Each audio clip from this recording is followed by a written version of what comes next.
അസ്സലാമലൈക്കും. ഷെൻസാബ് മെഹറിൻ വ്ളോഗിലേക്ക് എല്ലാവർക്കും സ്വാഗതം.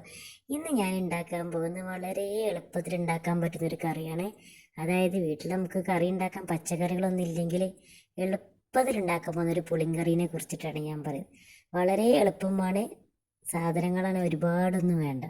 ആദ്യം നമുക്കൊരു മൺചട്ടി എടുക്കണം. ആ ചട്ടിയിലേക്ക് പച്ചമുളക് വെച്ചിട്ടുണ്ട്. ആ പച്ചമുളക് നമ്മൾ നടുങ്ങനെ കീറി ഇടുക. അതിനുശേഷം ആവശ്യത്തിന് വെള്ളം ഒഴിക്കുക. അതിലേക്ക് നമ്മുടെ മഞ്ഞക്കുട്ടന്മാരെ ഇട്ട് കൊടുക്കണം. അതിനുശേഷം നമ്മൾ പുളി വെള്ളത്തിലിട്ടിട്ടുണ്ട്. പുളി വെള്ളത്തിലിട്ട് ഒന്ന് കുതിർന്നതിന് ശേഷം അവ നന്നായി നമ്മൾ ഞൗണ്ടിയെടുക്കുക. ഞൗണ്ടി കൈകൊണ്ട് നല്ലപോലെ ഞൗണ്ടി നമ്മൾ അതിലേക്ക് ഒഴിച്ചിട്ട് അടുപ്പത്ത് നല്ലതുപോലെ തിളക്കട്ടെ. നല്ലതുപോലെ തിളച്ച് മുളകും പുളിയും കൂടി നല്ലതുപോലെ തിളച്ച് വരണം. അപ്പോൾ നമുക്ക് പാകത്തിന് ഉപ്പ് ഇട്ട് കൊടുക്കണം. ഇനി തിളച്ച് വരുമ്പോഴത്തേന് നമുക്ക് ഇതിലേക്ക് അരപ്പൊന്ന് റെഡിയാക്കണം. അതിന് വേണ്ടി ഞാനൊരു അരമുറി തേങ്ങയാണ് എടുത്തിട്ടത്. ആ തേങ്ങ ഞാൻ മിക്സിയിലെ ജാറിലേക്ക് ഇട്ടിട്ടുണ്ട്. അതിലേക്ക് പെരിഞ്ജീരകം, അതായത് വലിയ ജീരകം, കുറച്ച് നല്ല ജീരകം, പിന്നെ കുറച്ച് മഞ്ഞൾപ്പൊടി, നമ്മൾ കറിയിൽ മഞ്ഞൾപ്പൊടി ഇട്ടിട്ടുണ്ട്, പിന്നെ കുറച്ച് ചെറിയ ഉള്ളി, ഇവയെല്ലാം കൂടി, പിന്നെ എരിവ് കുറവുണ്ടാവും. അപ്പോൾ കുറച്ചും കൂടി മുളക്, ഞാൻ കുറച്ച് ചീനമുളകാണ്, അത് കണ്ടോടെ ഇട്ട് കൊടുത്തിട്ടുണ്ട്. ഇവ എല്ലാതും കൂടിയിട്ട് ഒന്ന് നല്ലതുപോലെ പേസ്റ്റ് പോലെ കുറച്ച് വെള്ളം ഒഴിച്ച് അരച്ച് നമുക്ക് കൊണ്ടുവരാം. അപ്പോൾ അതിന് നമ്മുടെ മുളക് തിളച്ച് വെള്ളം വറ്റിയിട്ടുണ്ട്, നമ്മുടെ അരപ്പും റെഡി ആയിട്ടുണ്ട് കേട്ടോ. അത് അതിലേക്ക് ഇട്ട് കൊടുത്തതിന് ശേഷം ആ മിക്സി ജാറൊന്ന് കഴുകിയതിന് ശേഷം അതിലേക്ക് വെള്ളം അതിലേക്ക് വയ്ക്കി നന്നായി ഇളക്കുക. നന്നായി മിക്സാക്കി നമ്മുടെ ആ കട്ടിയൊക്കെ ഒന്ന് കുറച്ച് വെള്ളം പോലെ ആക്കിയതിന് ശേഷം കുറച്ച് വേപ്പിലിട്ട് കൊടുക്കുക.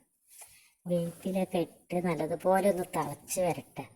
ഒരുപാടൊന്നും തിളയ്ക്കണ്ട, നല്ലതുപോലെ തിളച്ച് വരട്ടെ. നമുക്ക് ഒന്നും കൂടി ഒന്ന് ഇളക്കി കൊടുക്കാം. ഒന്നും കൂടി അല്ലാതെ ഒന്ന് വെന്ത് വരാൻ ഒരുപാടൊന്നും തിളപ്പിക്കേണ്ട ആവശ്യമില്ലാത്തതുകൊണ്ടാണ്. അപ്പോൾ പാകത്തിനുള്ള തിളപ്പ് വന്നു തുടങ്ങിയിട്ടുണ്ട്. അതിനുശേഷം ഞാനിത് അടുപ്പിൽ നിന്ന് എടുത്ത് മാറ്റിയതാണ് കേട്ടോ. മൺചട്ടിയിൽ പിന്നെ മാറ്റിയാലും ഇരുന്ന് തിളയ്ക്കും. അതിനുശേഷം നമുക്ക് അതിലേക്ക് വറവിടാം. അതിന് വേണ്ടി ഒരു പാത്രം നമ്മൾ എടുത്തിട്ടുണ്ട്. അതിലേക്ക് കുറച്ച് വെളിച്ചെണ്ണ ഒഴിച്ച് കൊടുക്കാം. വെളിച്ചെണ്ണ ഒന്ന് ചൂടായിട്ട് വരട്ടെ. ചൂടായി വന്നതിന് ശേഷം അതിലേക്ക് നമുക്ക് കടുക് ഇട്ട് കൊടുക്കാം. ഈ കടുക് ഇങ്ങനെ പൊട്ടണ കാണാൻ നല്ല രസമാണല്ലേ. എനിക്ക് നല്ല ഇഷ്ടം അതിങ്ങനെ പൊട്ടി തെറിക്കണ കാണാൻ വേണ്ടിയിട്ട്. അതുകൊണ്ടാണ് ഞാൻ ഇങ്ങനെ വീഡിയോ എടുത്ത് നോക്കിയത്. നമ്മുടെ കടുക് പൊട്ടി തുടങ്ങിയിട്ടുണ്ട്. അപ്പോൾ ഗ്യാസ് ഒന്ന് കുറച്ച് വെച്ചാൽ അല്ലെങ്കിൽ ഉള്ള കടുക് മൊത്തം പുറത്ത് പോകും.